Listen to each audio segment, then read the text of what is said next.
Bonsoir et bienvenue à tous dans le programme du soir Sony World Info, le décryptage de l'actualité tout de suite. Ce soir, on s'intéresse à la Centrafrique.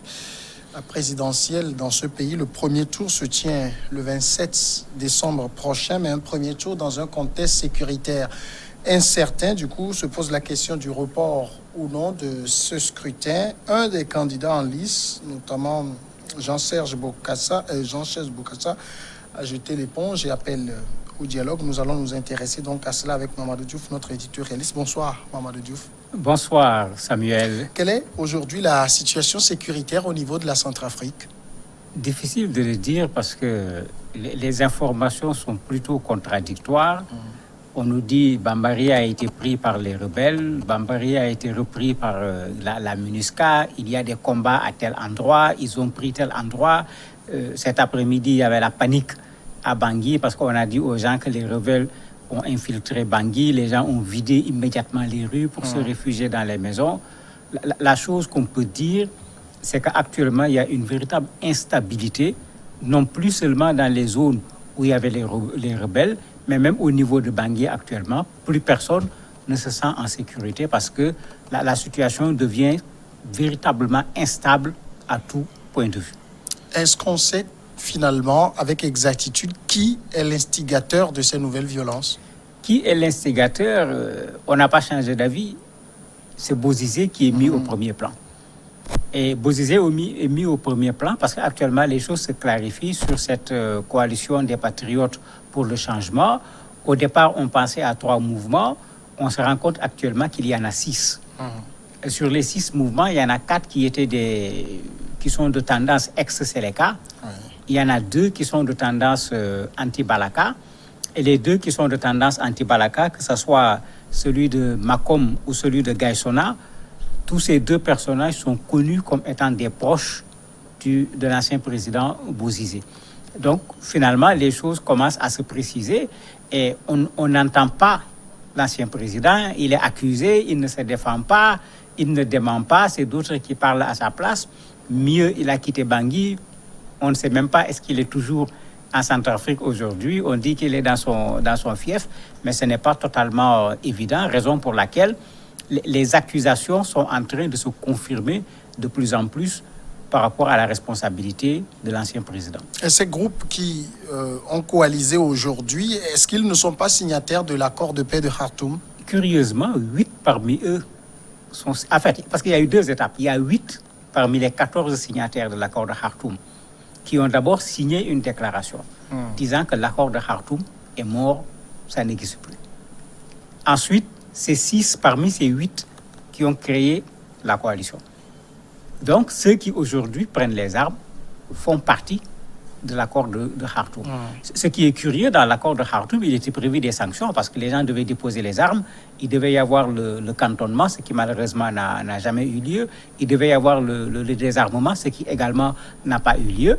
Mais la MINUSCA a peut-être commencé à jouer ce rôle qui avait été dit dans les accords de Khartoum. S'il y a des groupes qui persistent à vouloir prendre les armes, qu'on s'en prenne à ces groupes. C'est ainsi que la MINUSCA a pris reprendre par exemple Bambali aujourd'hui, bien que c'est un Bambali plutôt vide et les populations sont complètement parties à cause de la peur également de se retrouver entre 2 feux. Finalement, ça veut dire que c'est la MINUSCA qui est au front pour sauver ce qu'il reste de la présidentielle en cours? Pas seulement, vous avez les Russes également qui sont au front, vous avez les Rwandais également qui sont au front. Vous avez les FACA, mais qui n'ont vraiment pas donné bonne impression. Puisque dans la panique des populations, les FACA y ont participé. À un certain moment, les populations ont vu les FACA en train de fuir avec des mototaxis, avec des taxis-brousses. Quand les populations ont vu ça, les populations se sont dit que mais les rebelles sont en train d'arriver. Les populations se sont mis également à fuir avec les FACA. Ce qui est clair, si c'est les forces armées centrafricaines qui doivent sécuriser les élections du 27, il n'y aura pas d'élection en Centrafrique. Alors justement, tout cela se produit dans un contexte où on s'achemine vers le premier tour de la présidentielle, J-4. Du coup, il y a beaucoup d'incertitudes qui planent sur la tenue de cette élection, ce premier tour. Non, maintenir la date des élections au 27, c'est aller droit sur le mur, pour 2 raisons. La première raison, quand on regarde ce qui se passe depuis 3 jours, Il suffit qu'il y ait juste une rumeur pour qu'on voit complètement la panique dans un endroit. À plus forte raison quand il y a des coups de feu.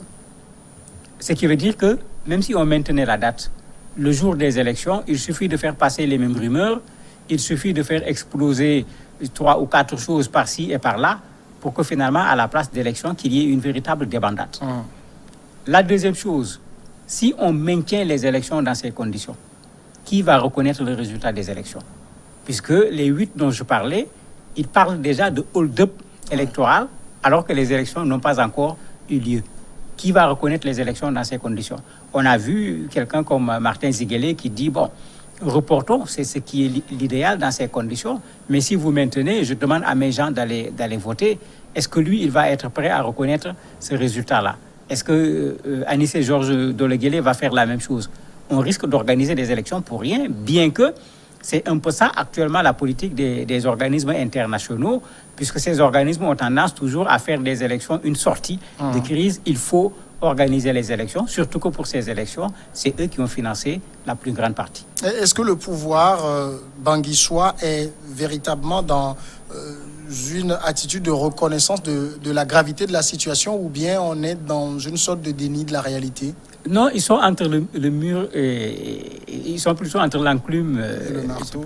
Je ne sais plus comment on dit l'expression. L'enclume et le marteau. L'enclume et le marteau. Ils sont dans une situation extrêmement difficile. Parce que aujourd'hui, si on reporte les élections, Bozizé a gagné quelque part. On parlait ici dans le décryptage, est-ce qu'il va utiliser sa capacité de nuisance ou pas? Voilà qu'il a utilisé sa capacité de nuisance. Il n'a pas parlé, on ne l'a pas vu. Il est en train d'empêcher aux élections de se tenir.